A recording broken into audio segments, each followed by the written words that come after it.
there. Welcome to Education Planning. Just a brief overview of what's going on in this chapter. I'm hoping that you know a lot more than I do about this because you're actual college students right now. But let's do an overview of the financing sources and some things that we might want to emphasize as planners and go from there. So we'll look at chapter 7. So there's no mini exercise in this chapter, in this video. But let's look education financing. The first thing we'll talk about is the costs, which have been increasing over the years. Right?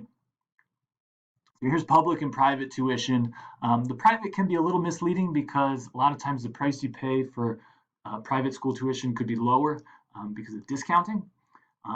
But the big thing to emphasize is that, so these are real figures, right? Real median household income, inflation adjusted, has increased by about 19% over the last 32 years, whereas college tuition over that same time period has increased by over 130%.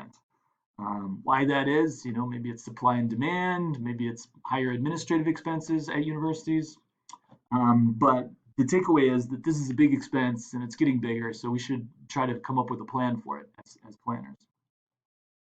All right.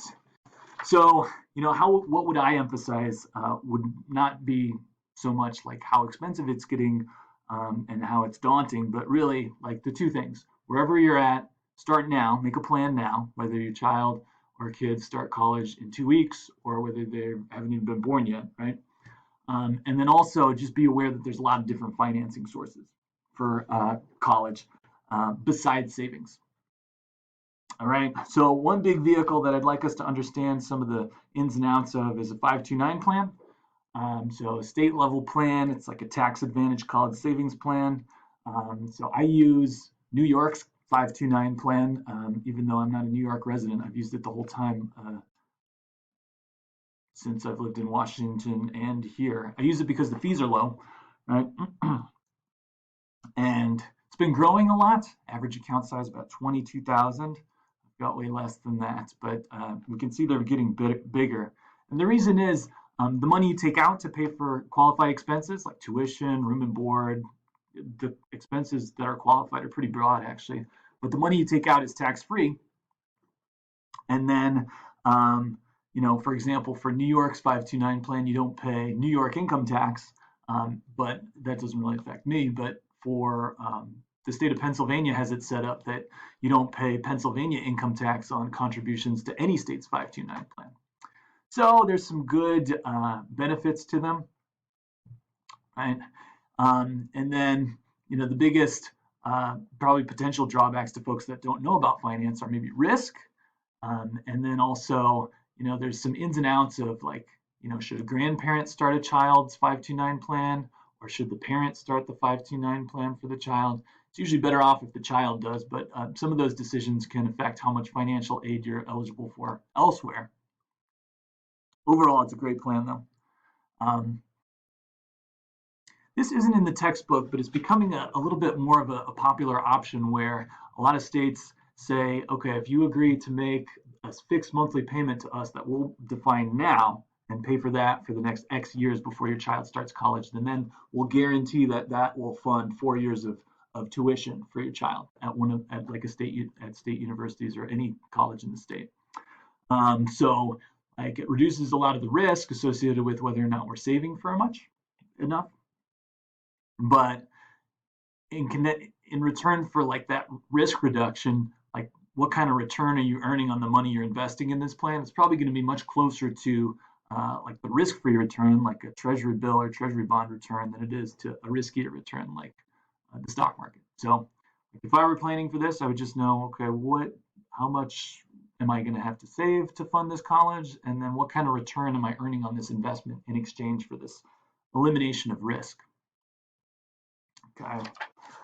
One thing from this page I really want to emphasize, it's a bad idea generally to withdraw from your 401k to pay for college. It's going to be much more expensive than any kind of debt financing. So don't want to take out retirement savings to pay for kids' college. And then these next couple of pages, we know a lot about the different sources of financing. And what struck me was how uniformly distributed they are. There's a lot of different sources, grants, loans, so on and so forth, that you can read up on and become an expert on if you're interested in. Okay. If I was helping to plan for someone's college, I would understand the basic loan terms, be able to answer these questions. Subsidized loans versus unsubsidized loans, for example. A subsidized loan, the government pays the interest when the student is enrolled in college, and then for the first 6 months after graduation. An unsubsidized loan, the student pays interest during all those periods, right?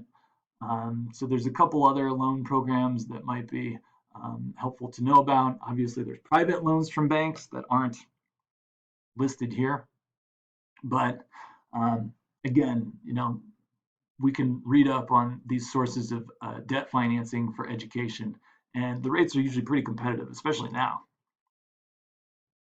So if I was planning this, right, it's really just a cash flow forecasting exercise, like we've done before. Forecast the cash flows, ins and outs. What's the tuition look like? What's the savings plan? And where does that leave us? What kind of return assumption is built in there? And try to plan as much as possible. Like some, sources of financial aid are much less predictable, like merit-based scholarships or athletic scholarships. But trying to forecast those as much as we can with the information we have is probably a good idea. And then we'll go from there. All right. So a couple notes. I end this with a couple links about what some resources to help us plan for college with which all have some really good information if you dig through these. So I'm looking forward to spending some more time with those as financial aid becomes much more at the forefront of my family situation. But for now, I look forward to talking to y'all on Zoom about your experiences with financial aid and education planning. So thanks for tuning in to this brief overview of college financing sources, and we'll talk to you soon.